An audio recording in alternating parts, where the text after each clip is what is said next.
Hello everyone. हम लोग discuss कर रहे थे Faraday's law of electromagnetic induction, जिसमें हमने देखा कि फ्लक्स लिंकेज अगर चेंज होता है ना, तो ईएमएफ इंड्यूस होता है इन द कॉइल। अब चेंज इन फ्लक्स लिंकेज कैसे कैसे हो सकता है, कितने तरीके से हो सकता है, वो हम लोग देख लेते हैं। चेंज इन flux linkage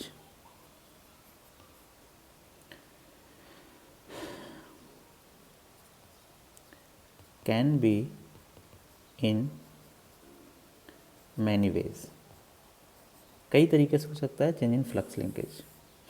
अगर हम फर्स्ट ऐसा देखें कि कॉइल हमारा स्टेशनरी है, कॉइल स्टेशनरी है और फ्लक्स फाई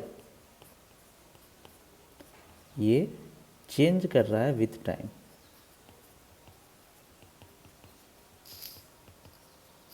ठीक है, तो यहाँ पे भी क्या होगा, लैम्डा जो फ्लक्स लिंकेज है वो चेंज कर जाएगा। चेंज मीन्स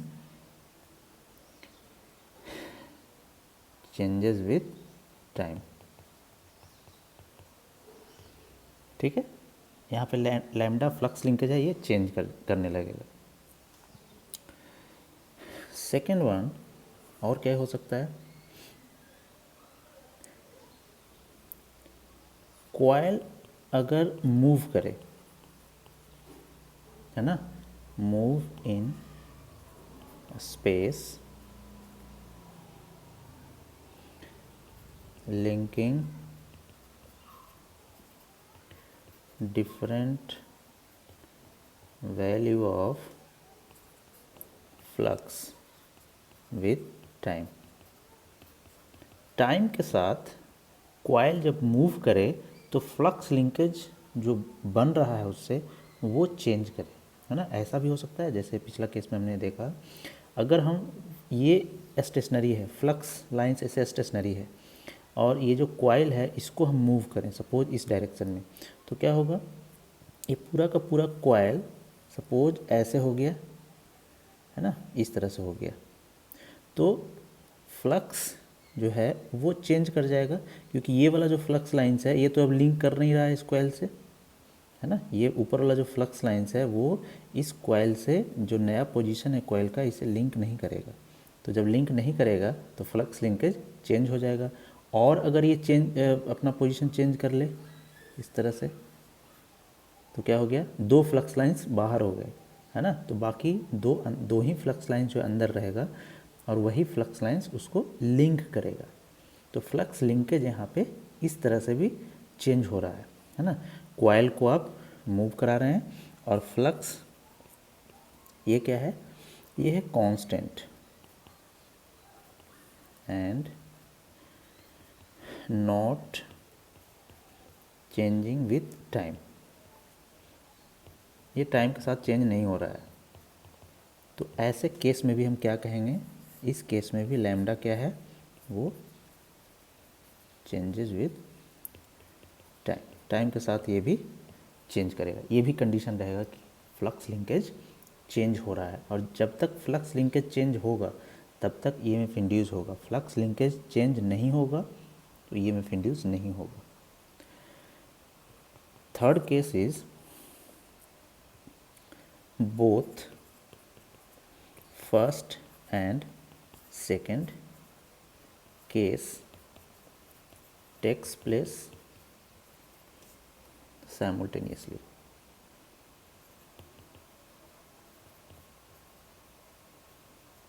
है ना, दोनों केस साथ में हो, मतलब फ्लक्स भी टाइम के साथ चेंज करे और कॉइल भी मूव करे और changes flux linkage with time. तो दोनों होगा तब तो फ्लक्स लिंकेज चेंज होना ही है ना, ये भी चेंज करेगा। तो ये तीन केस हमारे पास हैं, ये तीनों में केस में फ्लक्स लिंकेज चेंज होगा। अब हमारा ट्रांसफॉर्मर किस कंडीशन को फॉलो कर रहा है, तो देखिए कॉइल को हम इसमें स्टेशनरी रखेंगे और फ्लक्स को चेंज करेंगे विथ टाइम। तो हमारा जो पहला जो केस है, ये वाला केस, ये अप्लाइड फॉर ट्रांसफॉर्मर, ठीक है। यही हमारा केस है जिसमें ट्रांसफॉर्मर में अप्लाई होगा, कॉइल स्टेशनरी और flux changes with time.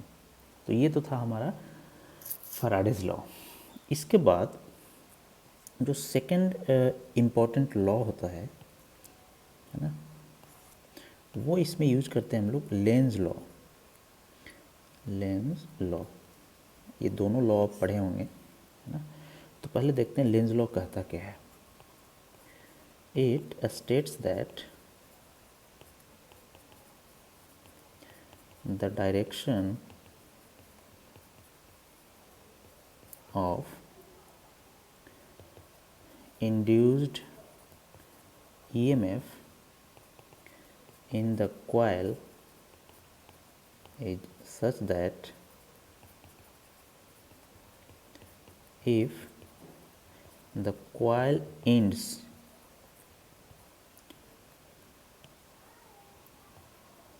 were short circuited, it would produce current that cause a flux opposing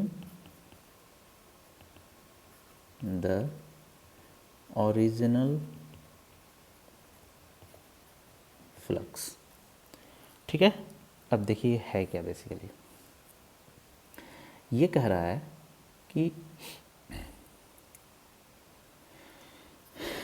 induce EMF का जो डायरेक्शन होगा, है ना, ये किसके बारे में बताता है, डायरेक्शन ऑफ इंड्यूस्ड ईएमएफ, मतलब डायरेक्शन मतलब पोलारिटी, किधर प्लस होगा किधर माइनस होगा, उसके बारे में ये बताता है। अब इसको हम कैसे समझ सकते हैं, तो चलिए हम उसी फिगर को लेते हैं जो फिगर था इससे पहले हमारे पास, उसी फिगर को हम यहाँ पे कंसीडर करेंगे, है ना, और उससे देखेंगे कि लेंज लॉ इसमें कैसे अप्लाई हो रहा है, लेंज लॉ क्यों ज़रूरी है ट्रांसफार्मर के लिए। अब देखिए यही हमारा कॉइल था, है ना।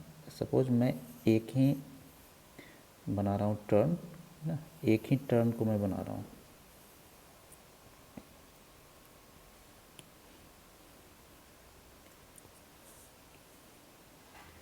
मैं एक टर्न की बात करूँगा यहाँ पे,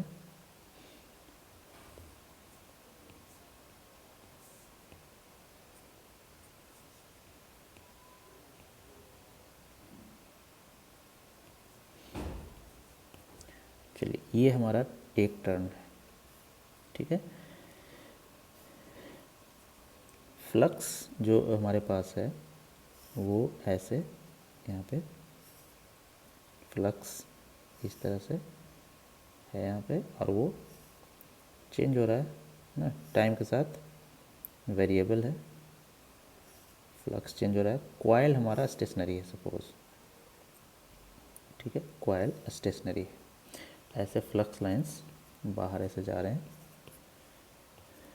इस तरह से।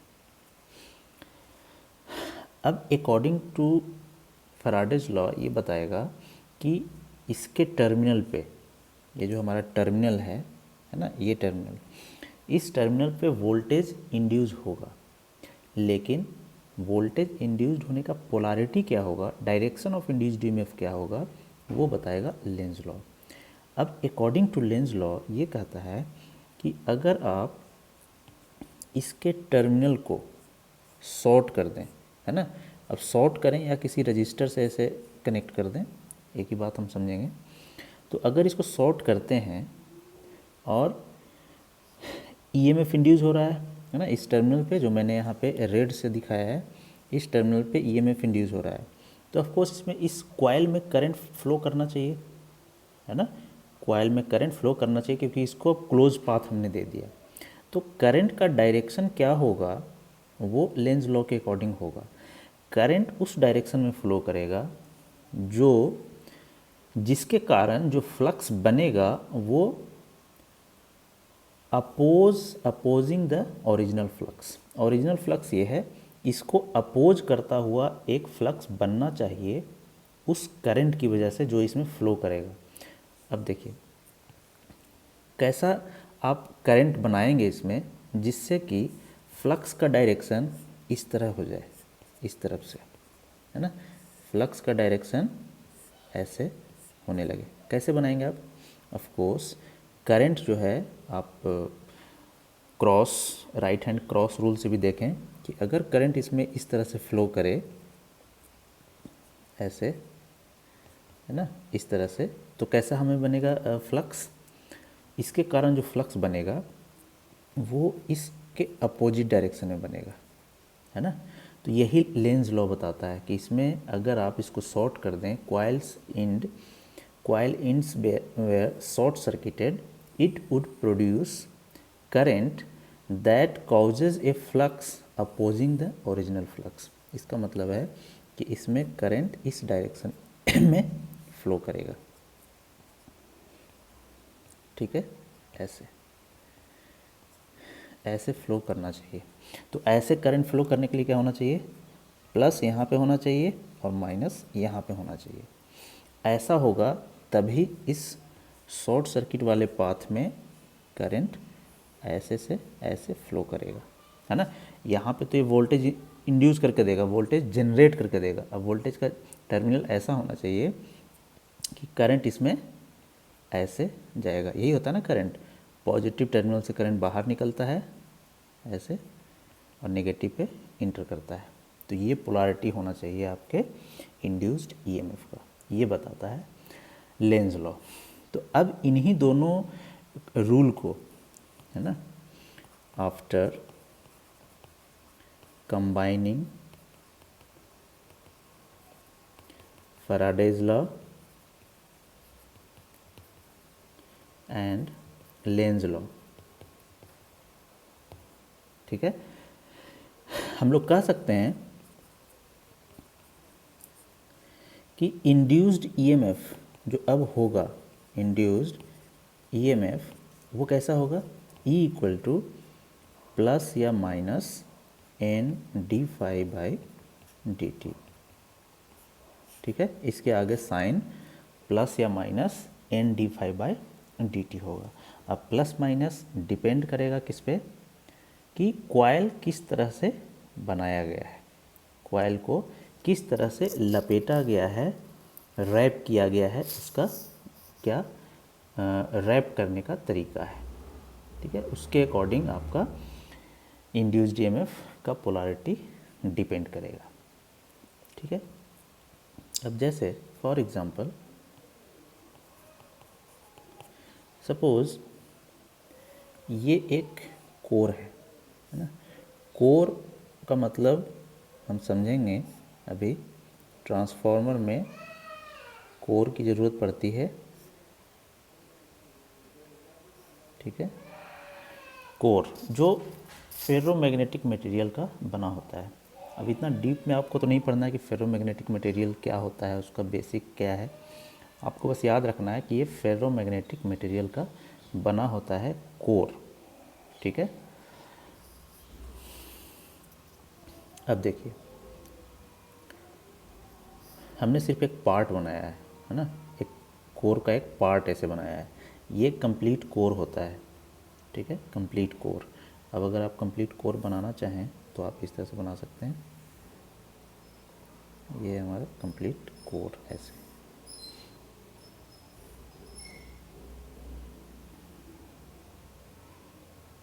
ये कंप्लीट कोर है हमारा।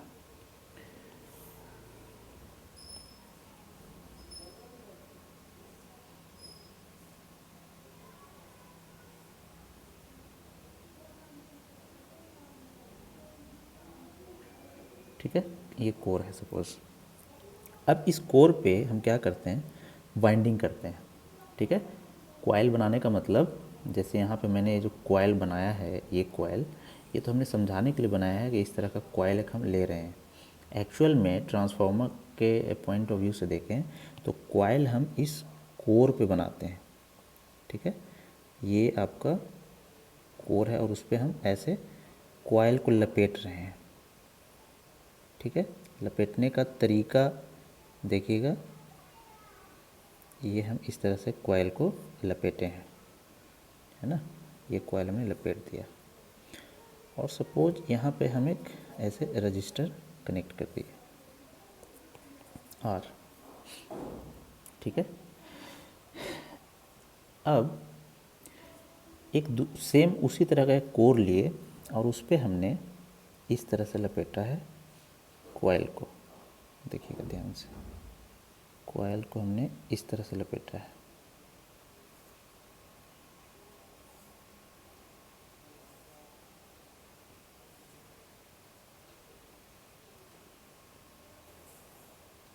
ऐसे सपोज ऐसा आप अज्यूम कीजिए कि नंबर ऑफ टर्न्स दोनों में सेम है। ठीक है, तो ये दोनों केस में आप अगर ऑब्ज़र्व करें तो कॉइल को लपेटने का तरीका बिल्कुल अलग है। एक को हमने क्या किया है, ऐसे इस कोर पे ऊपर से लेकर और नीचे ऐसे, ऊपर से फिर नीचे, ऊपर से फिर नीचे, ऐसे हमने लपेटा है।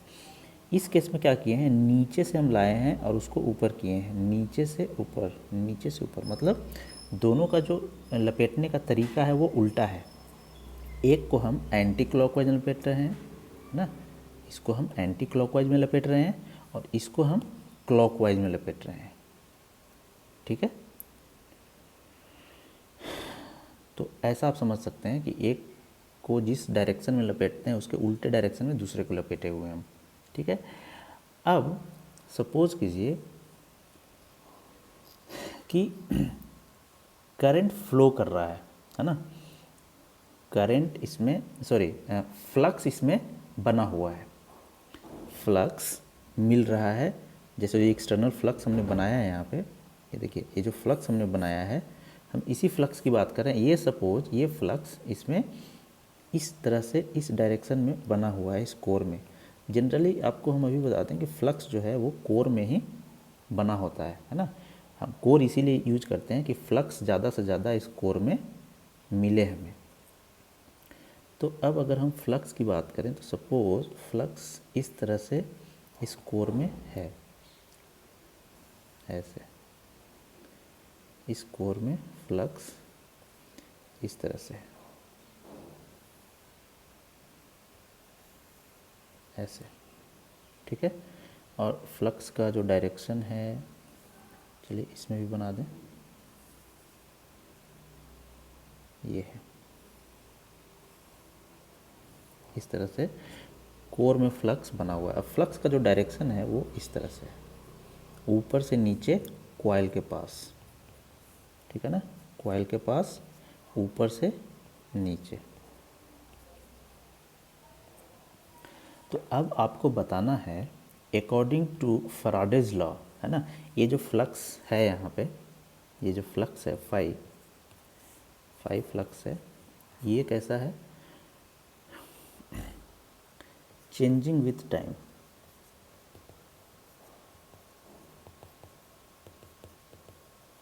है ना, फाई क्या है, चेंजिंग विथ टाइम। सेम यहाँ पे है, फाई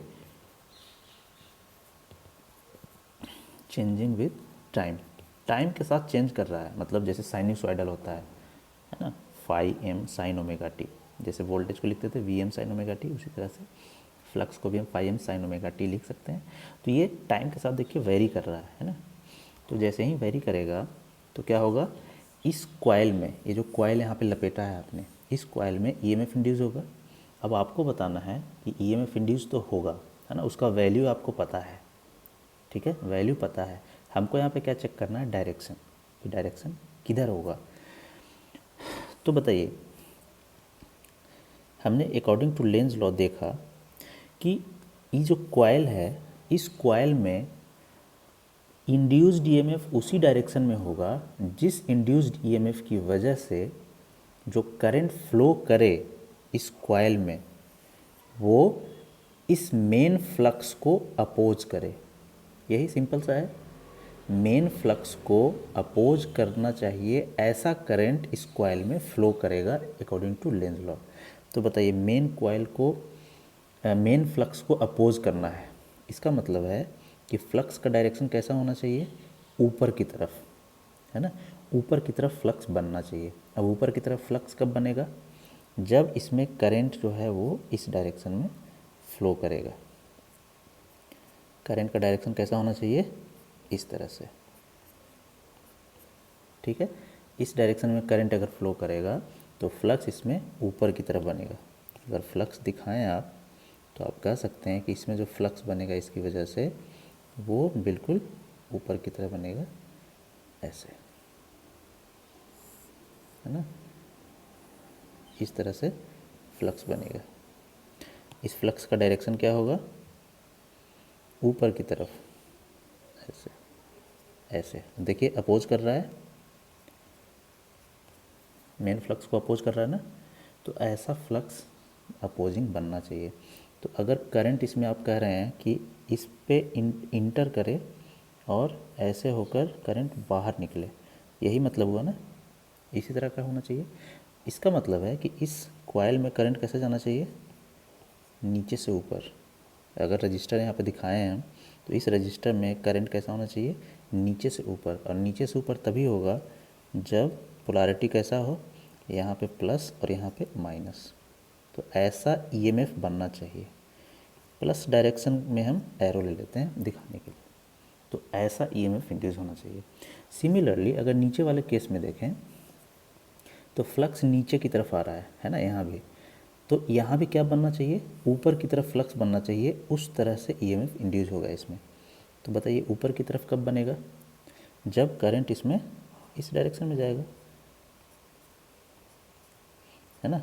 करंट का डायरेक्शन ऐसा होना चाहिए, तभी फ्लक्स ऊपर की तरफ बनेगा।